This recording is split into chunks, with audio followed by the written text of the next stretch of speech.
गोरे गोरे लौकता ढोरी, लागे जैसे गहीर कटोरी। यारे गोरे गोरे लौकता ढोरी, लागे जैसे गहीर कटोरी। एही ढोरी में जदि बियर पीलेम हो, पीलेम हो, पीलेम हो। रानी उम्र से 10 साल ज्यादा हम हूँ जीलेम हो। रानी उम्र से 10 साल ज्यादा हम हूँ जीलेम हो।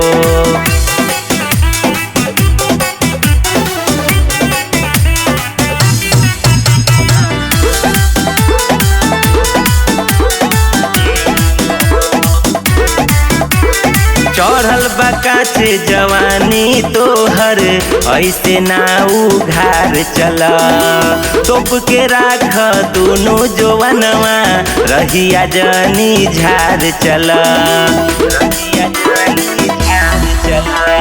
चढ़ल बा काछे जवानी तोहर, ऐसे ना उघार चला। तोप के राख दोनों जवानवा, रहिया जनी झार चला। अरे लागतारू मैदा के बोरी, सुनए चांद चकोरी। एही डोरी में जदि बियर पीलेम हो, पीलेम हो, पीलेम हो। रानी उम्र से 10 साल ज्यादा हम हूँ जीलेम हो। रानी उम्र से 10 साल ज्यादा हम हूँ जीलेम हो।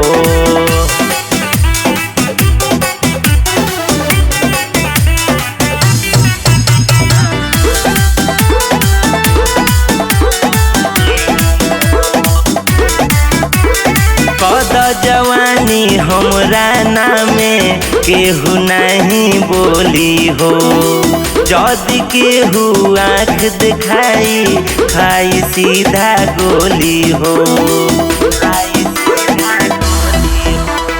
कद जवानी हमरा नामे केहू नहीं बोली हो।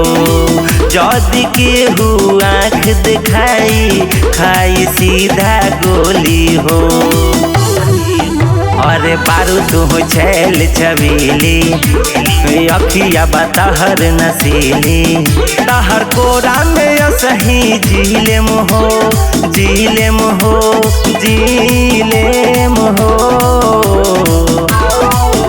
रानी उम्र से 10 साल ज्यादा हम हूँ जीलेम हो। रानी उम्र से 10 साल ज्यादा हम हूँ जीलेम हो।